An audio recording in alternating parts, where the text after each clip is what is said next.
ಇದಕ್ಕೂ ಏನ್ ಡಿಫ್ರೆನ್ಸ್ ಇದೆ ಸ್ಪೋರ್ಟ್ಸ್ ಅಂಡ್ ಸ್ಪೋರ್ಟ್ ಲೈನ್ಗೂ ಟಾಪ್ ಎಂಡ್ ಕಾಲೇಜ್ ಇದಕ್ಕೆ ಡಿಫ್ರೆನ್ಸ್ ಇದೆ ಲೈಕ್ ಡಿಫ್ರೆನ್ಸ್ ಏನ್ ಬರುತ್ತೆ ಫೀಚರ್ಸ್ ಎಲ್ಲ ಅಂದ್ರೆ ಸರಿ. ಈ ಗಾಡಿ ರೇಟ್ ಬಂದ್ಬಿಟ್ಟು 1 ಲೀಟರ್ ಆಟೋಮೆಟಿಕ್ ತಗೋತೀರ ಅಂದ್ರೆ 19,70,000 rupees ನೋಡಿ ಸ್ಪೋರ್ಟ್ ಲೈನ್ ವೇರಿಯಂಟ್.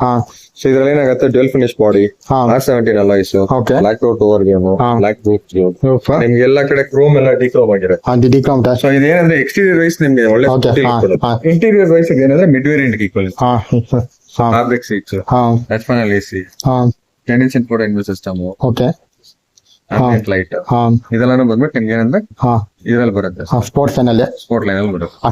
ಅದೇ ಟಾಪ್ ಪ್ರೆಸ್ಟೀಜ್ ಸೇಮ್ ಫೀಚರ್ಸ್ ಬರುತ್ತೆ. ಯಾವ್ದು ಕಾಲೇಜ್ ಸೇಮ್ ಅಡ್ಡಿಂಟಲ್ ಫೀಚರ್ಸ್ ಇದೆ. ಕೈಲಾಕ್ ಪ್ರೆಸ್ಟೀಜ್, ಕುಶಾಕ್ ಪ್ರೆಸ್ಟೀಜ್ ನಿಮ್ಗೆ same features only 2 feature difference ಇದೆ ಅಂದ್ರೆ ಪ್ರೆಸ್ಟೀಜ್ ಅಲ್ಲಿ ಡ್ಯಾಶ್ಬೋರ್ಡ್ ಬರುತ್ತೆ ಸೇಮ್ ಆಲ್ಮೋಸ್ಟ್ ಸೇಮ್ ಡ್ಯಾಶ್ಬೋರ್ಡ್ ಅಂದ್ರೆ ಇದೇ ತರ ಬರುತ್ತೆ ಡ್ಯಾಶ್ಬೋರ್ಡ್ ಪ್ರೆಸ್ಟೀಜ್ ಅಲ್ಲಿ. ಏನಾಗುತ್ತೆ ಅಂದ್ರೆ ನಿಮ್ಗೆ ಲೆದರ್ ಸೀಟ್ಸ್ ಆಡ್ ಆಗುತ್ತೆ, ಸೀಟ್ ವೆಂಟಿಲೇಟರ್ಸ್ ಬರುತ್ತೆ, electrically adjustable seats, driver and co driver, wireless charger ಬರುತ್ತೆ, plus auto head lamps, sensing wipe, auto dimming ಇದೆಲ್ಲಾನು ಬಂದ್ಬಿಟ್ಟು ಏನಂದ್ರೆ ನಿಮ್ಗೆ ಪ್ರೆಸ್ಟೀಜ್ ಅಲ್ಲಿ ಆಡ್ ಆಗುತ್ತೆ. ಸ್ಪೋರ್ಟ್ಸ್ ಅಲ್ಲಿ fabric seats, manual adjusting seats ಬರುತ್ತೆ, ವೈರ್ಲೆಸ್ ಚಾರ್ಜರ್ ಬರಲ್ಲ. ಓಕೆ. ಸೊ ಇದೆಲ್ಲಾನು ಏನಾಗುತ್ತೆ ನಮ್ಗೆ ಪ್ರೆಸ್ಟೀಜ್ ಅಲ್ಲಿ ಬರೋದು ಇಲ್ಲ. ನಾರ್ಮಲ್ ಟಾಪ್ ಅಂತ ನಮ್ಗೆ ಸೀಟಿಂಗ್ ಅಡ್ಜಸ್ಟ್ ಮಾಡಿದ್ವಿ ಶಿಫ್ಟರ್ಸ್ ಇದೆ, ಕ್ರೂಸ್ ಅಂತ ಇದೆ, ಅದು ಟಾಪ್ ನಲ್ಲೂ ಬರುತ್ತೆ ಅಂದ್ರೆ ಖುಷಿಯಾಗಿ ಬಿಡುವಂದ್ರೆ ಫೀಚರ್ಸ್ ಬರುತ್ತೆ. ಅದೇ ಕಾಲೇ ಬಿಡುವಂದ್ರೆ ಫೀಚರ್ಸ್ ಇಲ್ಲ ಅಂದ್ರೆ ನೀವು ಪ್ಯಾಡಲ್ ಶಿಫ್ಟರ್ಸ್ ಒಂದು ಮಿಸ್ ಮಾಡಿ.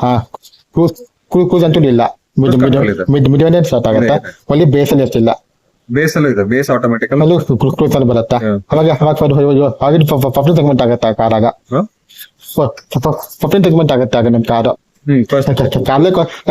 ಬಾರಲ್ಲೂ ಕೂಗದಲ್ಲಿ ನೆಕ್ಸ್ಟ್ ಎಲ್ಲ ಟಾಪ್ ಕೆಲವಿದೆ ಪ್ಲಸ್ ಅಲ್ಲಿ ಕೇವಲ ಟಾಪ್ ನಲ್ಲಿ ಇದೆ. ಆ ಕಾಲೇಜ್ ಸೆಗ್ಮೆಂಟ್ ಬೇಸ್ ಅನ್ಕೊಳ್ಳಿ ಕ್ರೂಸ್ ಅಲ್ಲಿ ಫೀಚರ್ ಅಂದ್ರೆ ಟಾಪ್ ಬೇಸಲ್ಲೂ ಬರುತ್ತೆ. ಅದು ಖುಷಿಯಲ್ಲೂ ಬರುತ್ತೆ, ಅದು ಬೇಸ್ ಇಂದ ಬರುತ್ತೆ. ಬೇಸ್ ಅಂದ್ರೆ ಲೈಕ್ ನಿಮ್ಗೆ ಬೇಸ್ ಆಟೋಮೆಟಿಕ್ ಇದೆಲ್ಲ, ಅದ್ರ ಮಿಡ್ ಆಟೋಮೆಟಿಕ್ ಹಂಗ ಸ್ಟೀರಿಂಗ್ ವೀಲ್ ಖುಷಿಯಾಗಿ ಬೇಸ್ ಅಲ್ಲಿ ಬೇಸಿಕ್ ಬರುತ್ತೆ. ಇಲ್ಲ ಸೇಮ್ ಬೇಸ್ ಸೇಮ್ ಬರುತ್ತೆ. ಕ್ರೂಸ್ ಅಂತಲೂ ಖುಷಿಯಾಗಲೂ ಬರುತ್ತೆ, ಬೇಸ್ ಮ್ಯಾನ್ಯುಯಲ್ ಬರಲ್ಲ, ಅದ್ರಲ್ಲೂ ಬೇಸ್ ಮ್ಯಾನ್ಯುಯಲ್ ಬರಲ್ಲ, ಓನ್ಲಿ ಆಟೋಮೆಟಿಕ್ ಅಂದ್ರೆ 15 ಸೆಗ್ಮೆಂಟ್ ಬರಲು 15 ಸೆಗ್ಮೆಂಟ್ ಅಲ್ಲಿ ಕ್ರೂಸ್ ಎಲ್ಲ ಬರುತ್ತೆ. ಆಗ ಮೊದಲು ಇಲ್ಲ ಫೀಚರ್ ಇಲ್ಲ ಅಂದ್ರೆ ಅದು ಸ್ಪೋರ್ಟ್ಸ್ ಲೈನ್ ವೇರಿಯಂಟ್ ಅಂದ್ರೆ ಇದನ್ನ ಟಾಪ್ ಲೈನ್ ವೇರಿಯಂಟ್. ಚೂರು ಕನ್ಫ್ಯೂಸ್ ಆಯ್ತು ನಂಗೆ, ಅದಕ್ಕೆ ನಂಗೆ ಟಾಪ್ ಇಂಟೀರಿಯರ್ ಅಂತ ಹಿಂದೆಲ್ಲೂ ಬಂದಿಲ್ಲ ನೀವು ಟಾಪ್ ಪ್ರೆಸ್ಟೀಜರ್ ಸ್ಪೋರ್ಟ್ಸ್ ಅಂತ ಕನ್ಫ್ಯೂಸ್ ಆಯ್ತು ನಂಗೆ. ಇದು ಸೇಮ್ ಫೀಚರ್ಸ್ ವಿತ್ ಪ್ರೆಸ್ಟೀಜರ್ ಬರುತ್ತೆ ಖುಷಿಯಾಗಿ ಕಾಲೇಜ್. ಬರೀ 2 ಫೀಚರ್ಸ್ ಸ್ಪೋರ್ಟ್ ನಲ್ಲಿ ಇಲ್ಲ ಅಂದ್ರೆ ನಿಮ್ಗೆ ವೈರ್ಲೆಸ್ ಚಾರ್ಜರ್ ಇಲ್ಲ, ಲೆದರ್ ಸೀಟ್ಸ್ ಇಲ್ಲ ಅಂದ್ರೆ, ಮತ್ತೆ ಬೇರೆ ಫೀಚರ್ ಅಂದ್ರೆ ಮತ್ತೆ ಸೀಟ್ಸ್ ಇಲ್ಲ, ಮತ್ತೆ ಮೋಷನ್ ಸೀಟ್ಸ್ ಇಲ್ಲ. ಆ 4 ಫೀಚರ್ಸ್ ಆಟೋ ಹೆಡ್ ಲ್ಯಾಂಪ್ಸ್ ಅದು ಬರೀ ಪ್ರೆಸ್ಟೀಜ್ ಅಲ್ಲಿ ಟಾಪ್ ಖುಷಿ ಕಾಲಲ್ಲೂ ಫೀಚರ್ ಬರುತ್ತೆ. ಸ್ಪೋರ್ಟ್ಸ್ ನಲ್ಲಿ ಬರೀ ಈ ಫೀಚರ್ಸ್ ಅಂತ ಡಿಫರೆನ್ಸ್. ಮಾಂಟೋಕ್ಲಾಗ್ ಏನ್ ಡಿಫರೆನ್ಸ್ ಇದೆ?